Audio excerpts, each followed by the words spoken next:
যেখানে নতুন নতুন শর্ট চ্যানেল মাত্র অল্প কয়েকটা ভিডিও আপলোড করেই হাজার হাজার সাবস্ক্রাইবার ও লাখ লাখ ভিউজ অর্জন করছে, সেখানে তুমি এতদিন ধরে 30 থেকে 50টারও বেশি ভিডিও আপলোড করার পরেও তোমার ভিডিওতে ভিউজ আসছে না, শুধুমাত্র এই 3টা ভুলের কারণে। যার মধ্যে নাম্বার 1 মিস্টেক হচ্ছে শর্টের অ্যালগরিদম সম্পর্কে না জানা। দেখো ভাই, ইউটিউব তাদের জন্য ডিজাইন করেছে যাদের ডোপামিন লেভেল হাই, অর্থাৎ যাদের খুব দ্রুত নতুন নতুন কন্টেন্ট দেখার অভ্যাস হয়ে গেছে, যারা মূলত 15 থেকে 25 বছর বয়সী হয়ে থাকে। আর সবচেয়ে দুঃখের কথা হচ্ছে যে তুমি যদি ভেবে থাকো যে প্রথম তুমি শর্ট ভিডিও আপলোড করে তোমার চ্যানেল গ্রো করার পর তুমি ধীরে ধীরে ওই অডিয়েন্সদের তোমার লং ভিডিওতে নিয়ে আসবে, তাহলে তোমাকে বলে রাখি যে এটা কখনোই সম্ভব না। কারণ ইউটিউবের লং ভিডিওর অ্যালগরিদম আর শর্ট ভিডিওর অ্যালগরিদম সম্পূর্ণ আলাদাভাবে কাজ করে। আর এজন্যই আমি তোমাদেরকে শর্ট ভিডিওর অ্যালগরিদমকে বোঝার কথা বারবার বলছি। এখন তোমরা যদি জানতে চাও যে শর্ট ভিডিওর অ্যালগরিদম কিভাবে কাজ করে এবং তুমি কিভাবে তোমার শর্ট ভিডিওকে অ্যালগরিদমের সাহায্যে ভাইরাল করবে, তাহলে অবশ্যই কমেন্টে শর্ট লিখে সেটা আমাকে জানাও। শর্ট ভিডিওতে কোনো থাম্বনেল থাকে না যে দর্শক সেখান থেকে অ্যাট্রাক্ট হয়ে তোমার ভিডিওতে ক্লিক করবে। এখানে যা করার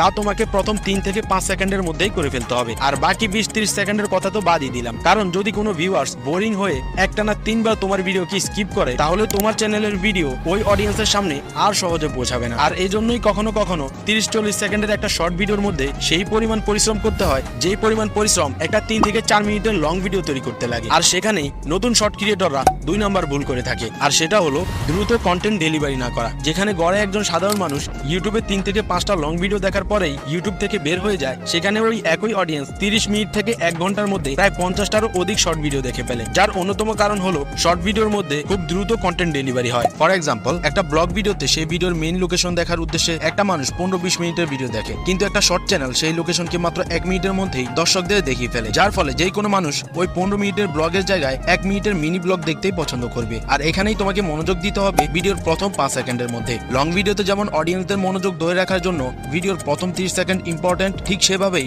শর্ট ভিডিওতেও অডিয়েন্সদের ধরে রাখার জন্য প্রথম 5 সেকেন্ড খুবই ইম্পর্টেন্ট। এবার সেই 5 সেকেন্ডে তুমি কি বলবে সেটা তোমার ক্যাটাগরির উপর নির্ভর করে, কিন্তু তুমি যাই করো না কেন তোমাকে জাস্ট এইটা মাথায় রাখতে হবে যে আমাকে এখানে কথা কম, ইনফরমেশন দিতে হবে বেশি, তাও খুব দ্রুত ও সুন্দর এডিটিং এর মাধ্যমে। আর এই দ্রুত ভাইরাল হওয়ার চক্করেই অধিকাংশ ক্রিয়েটররা 3 নাম্বার মিস্টেক করে ফেলে, একই চ্যানেলে শর্ট ও লং ভিডিও আপলোড করা। এই চ্যানেলটা দেখো, এই চ্যানেলের এভারেজে প্রতিটি শর্ট ভিডিওতে প্রায় 1000 খানেক ভিউ চলে আসে, কিন্তু এইবার দেখো যখনই এই চ্যানেল লং ভিডিও আপলোড করে তখন ব্যাপারটা সম্পূর্ণ ভিন্ন। তার লং ভিডিওতে 100 এর উপরে ভিউজ আসতে অনেক কষ্ট হয়ে যায়। এবার দেখো তার উল্টো ঘটনা, এই চ্যানেলের প্রতিটি লং ভিডিওতে এভারেজে লাখ লাখ ও মিলিয়ন মিলিয়ন ভিউজ চলে আসে, কিন্তু এত বড় ক্রিয়েটর হওয়ার পরেও যখন তিনি সেই চ্যানেলে শর্ট ভিডিও আপলোড করলেন তখন দেখেন তার ভিউজের অবস্থা 50,000-এর উপরেও ঠিক মতো আসছে না। এখন এগুলি দেখার পর তোমার মনে প্রশ্ন আসছে যে ইউটিউব এমনটা কেন করছে? তাহলে কি আমরা যারা লং ভিডিও তৈরি করি তারা শর্ট ভিডিও, আর যারা শর্ট ভিডিও তৈরি করি তারা লং ভিডিও আপলোড করতে পারবো না?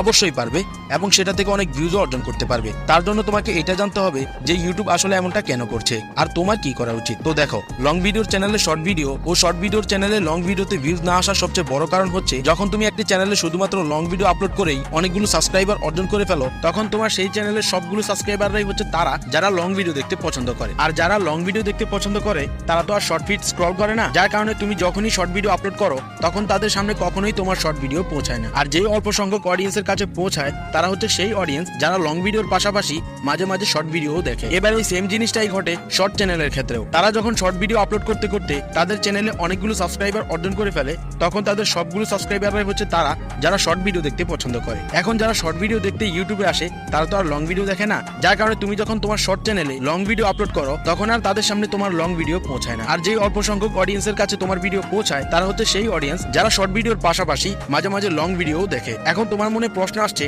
যে তাহলে আমরা শর্ট ভিডিও কোথায় আপলোড দিব আর লং ভিডিও কোথায় আপলোড দিব? সিম্পল, যদি তুমি কনসিস্টেন্সি মেনটেন করে শর্ট ভিডিও ও লং ভিডিও আপলোড করতে পারো তাহলে তোমার উচিত তোমার সেই লং ভিডিওর চ্যানেলের পাশাপাশি আলাদা একটি শর্ট চ্যানেল খুলে ফেলা, যার কারণে তোমার দুটি চ্যানেলের সাবস্ক্রাইবার 2 ধরনের হয়ে যাবে। এবং যখন তুমি সেই চ্যানেলে শর্ট ভিডিও দেবে তখন তারা তোমার সেই চ্যানেলে শুধু শর্ট ভিডিওই দেখবে, যার ফলে লং ভিডিওর কারণে শর্ট চ্যানেলে খারাপ প্রভাব পড়বে না, আর শর্ট ভিডিওর কারণে লং ভিডিওর চ্যানেলে খারাপ প্রভাব পড়বে না, যার ফলে তুমিও খুশি, অডিয়েন্সও ডেইলি বেসিসে ভালো কন্টেন্ট পাবে, আর ইউটিউব হবে মালামাল। আর যেই কোনো শর্ট চ্যানেল হোক কিংবা লং চ্যানেল, সেখানে যতই তুমি ভালো কোয়ালিটির ভিডিও তৈরি করো না কেন, যদি কন্টেন্টের মধ্যে ইন্টারেস্টিং কিছু না থাকে, কন্টেন্টের মধ্যে কোনো ইউনিকনেস না থাকে, তাহলে যত ভালো এডিটিং করা হোক না কেন তোমার ভিডিওতে কখনোই ভিউজ আসবে না। তাই এত হাজার হাজার কন্টেন্ট ক্রিয়েটরের ভিড়ে কিভাবে তুমি তোমার চ্যানেলের ভিডিও সবার থেকে আলাদা ও ইউনিক ভাবে দর্শকদের সামনে প্রেজেন্ট করতে পারবে সেটা আমি এই ভিডিওতে খুব ভালোভাবে বুঝিয়ে দিয়েছি। তো দেখা হচ্ছে সেই ভিডিওতেই।